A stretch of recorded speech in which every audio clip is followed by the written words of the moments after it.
Le décès précoce de l'artiste et créateur de contenu ivoirien Dan Marcel est en train de créer beaucoup de polémiques sur la toile.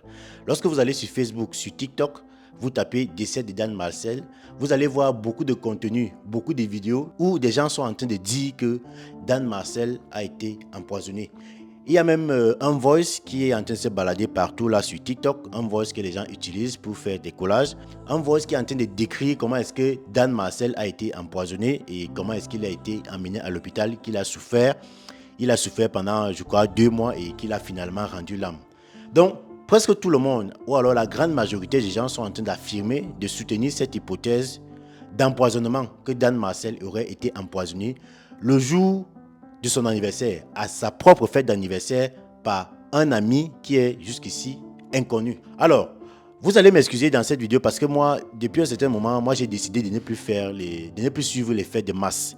J'ai décidé de ne plus suivre les hypothèses de masse. C'est pas parce que beaucoup de personnes disent qu'ils ont forcément raison. Et même s'ils ont raison, il va falloir me convaincre avec preuve à l'appui pour qu'ils puissent accepter l'hypothèse de cet effet de masse. Voilà. Alors, tous ces gens qui sont en train de dire que Dan Marcel a été empoisonné par un de ses amis ou alors plusieurs de ses amis le jour de son anniversaire, voilà. La question que moi je voudrais leur poser, c'est, étant donné que Dan Marcel, il est tombé malade, il est allé à l'hôpital, il a été hospitalisé, il a été suivi par des médecins, est-ce que dans son ordonnance médicale, il est mentionné que Dan Marcel a été empoisonné? Si oui, je voudrais que quelqu'un vienne répondre avec preuve à l'appui pour nous convaincre, pour me convaincre moi d'abord que le jeune en question a été empoisonné. Et maintenant, si il n'y a pas de preuve que le jeune Dan Marcel a été empoisonné, moi je voudrais quand même dénoncer un comportement qui est en train de prendre de l'ampleur en Afrique en général et en Côte d'Ivoire et au Cameroun en particulier, parce que c'est un phénomène qui est propre, qui devient propre à plusieurs pays africains. Un phénomène dans lequel où, quand quelqu'un meurt, on essaie de remonter en arrière pour voir les événements qui sont passés dans la vie de la personne et directement, on établit un lien entre l'événement en question et le décès de la personne. Pour dire de façon terre à terre, moi j'ai remarqué, que ce soit en Côte d'Ivoire, que ce soit au Cameroun, dès que quelqu'un meurt, et particulièrement les créateurs de contenu, dès qu'un créateur de contenu meurt, on grimpe en arrière, on essaie de voir les choses qui sont passées dans la vie de ces créateurs. S'il y a une fête qui était là, vous allez voir, même avec ou sans preuve, les gens vont commencer à dire que non, la personne a été empoisonnée lors de telle ou telle fête. Donc, les gens affirment des choses, mais personne ne vient à montrer les preuves en fait. Donc, moi, je suis encore en train de dire, et je répète que tant que moi, je n'ai pas encore vu la preuve, une preuve écrite, une ordonnance médicale ou alors une autopsie qui prouve que le jeune artiste et créateur de contenu ivoirien Dan Marcel a été empoisonné, moi je ne serais pas d'accord qu'il a été empoisonné. Je dirais que bon, peut-être il était malade, il est tombé malade comme tout le monde peut tomber malade et il a rendu l'âme. Donc je voudrais dénoncer, au cas où on ne me prouve pas qu'il a été empoisonné, voilà, parce que ce phénomène ça prend de l'ampleur en Afrique.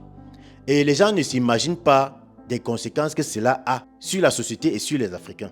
Parce que depuis qu'on a annoncé que le jeune en question a été empoisonné, tous les gens qui étaient à sa fête d'anniversaire, je n'ai même pas envie de me mettre dans leur peau actuellement.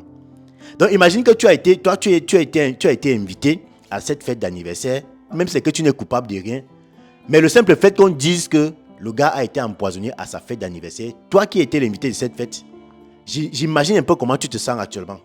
Déjà, moi, je tiens déjà, j'ai oublié, excusez-moi, de présenter mes condoléances d'abord à la famille de Dan Marcel, à tout le peuple ivoirien. Voilà, et je dis courage. Jusqu'à preuve de contraire, moi, je dis courage à tous ces gens qui étaient à cette fête d'anniversaire. Parce que moi, je m'imagine un peu que moi, je pars dans une fête, un ami m'invite à sa fête. Après, 1 ou 2 mois après, on apprend que l'ami en question est décédé et on commence à dire que c'est pendant cette fête qu'il a été empoisonné. Et il y a des vidéos qui circulent sur internet où on me voit dans cette fête à côté de lui. Est-ce que vous vous imaginez un peu comment ces personnes-là peuvent se sentir? Est-ce que vous vous imaginez un peu des dégâts que vous êtes en train de causer dans la vie de ces personnes? Parce que rassurez-vous d'une chose, c'est que même quand tu n'es pas coupable, quand ton nom est cité comme ayant participé à ce genre de fête où on dit qu'il y a eu un empoisonnement, même si on dit que tu es quoi, un être humain normal va se sentir coupable d'abord. Un être humain normal va se sentir frustré d'abord. Un être humain normal ne sera pas tranquille, il sera gêné. Il va se poser toutes les questions que, mais attends, j'étais à cette fête, ça veut dire que les gens me soupçonnent d'avoir peut-être participé ou bien d'avoir empoisonné la personne.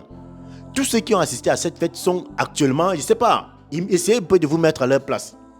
Donc je voudrais que les gens arrêtent un peu ce comportement où on tire des conclusions sur une affaire alors que ni la justice, ni la médecine n'a encore dit son dernier mot en fait. Donc on arrête un peu ça, qu'on arrête un peu de détruire la vie des gens parce que vous êtes en train de nous frustrer, vous êtes en train de nous angoisser. Les Africains ont beaucoup de problèmes, nous avons tellement de problèmes. Hein? Nous avons tellement de problèmes en Afrique, que ce soit en Côte d'Ivoire, que ce soit au Cameroun, que ce soit toute l'Afrique noire a des problèmes. Nous avons les problèmes d'emploi, nous avons des problèmes de les gens qui n'arrivent pas à se prendre en charge, les gens qui n'arrivent pas à trouver des moyens pour nourrir leur famille, à payer le loyer, à rationner. Donc le peuple africain, dans sa grande majorité, c'est un peuple qui vit déjà dans le stress. On stresse au quotidien.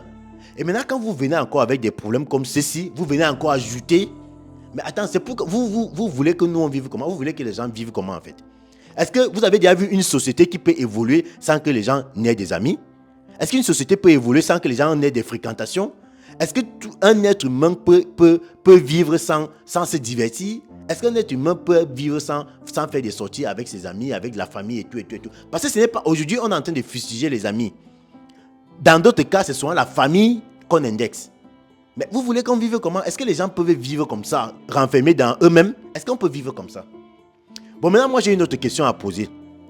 Si vraiment on a empoisonné le garçon, s'il y a poison, ça veut dire qu'il y a détenteur de poison. Ça veut dire que quoi? Si moi, j'ai réussi à avoir un poison, je n'ai pas fabriqué ce poison. Je l'ai peut-être pris chez quelqu'un, ou alors je l'ai peut-être acheté chez quelqu'un. Et si moi, je n'ai pas acheté le poison chez quelqu'un, ça veut dire que j'ai l'information qu'il y a une personne quelque part qui a le poison. Et forcément, je ne suis pas la seule personne à savoir qu'il y a quelqu'un qui a le poison quelque part et que peut-être il le vend ou bien le distribue. Mais pourquoi est-ce que vous ne dénoncez pas ces gens qui ont ces poisons-là? Pourquoi est-ce que vous attendez qu'il y ait toujours un cas comme ça pour venir sortir et affirmer que c'est le poison?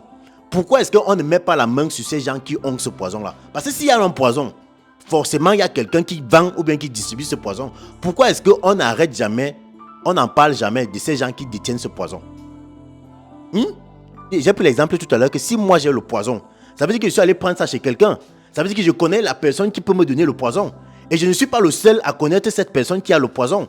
Pourquoi est-ce que tous ces gens qui connaissent celui qui a le poison là, pourquoi est-ce qu'ils ne font pas des sorties pour dénoncer la personne qui a ce poison ou bien la personne qui vend le poison aux gens? Si c'est un truc qu'on vend peut-être dans les supermarchés, je ne sais pas trop, le remède des souris, je ne sais pas si le remède des souris c'est le poison, je ne sais pas si le remède des cafards c'est le poison, je ne sais pas s'il y a des... Mais qu'on interdise ça.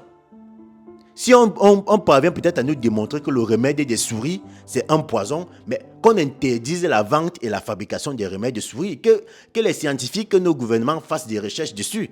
Parce que ça devient déjà un peu de trop, les gens sont victimes de ça. Ça devient déjà un peu de trop. Donc, ce que moi j'ai dit dans cette vidéo, c'est que arrêtez de tirer des conclusions sur une affaire dont une enquête n'a même pas encore été ouverte, ou alors que les médecins n'ont pas encore dit leur version. Les gens sont déjà en train de faire des déclarations partout.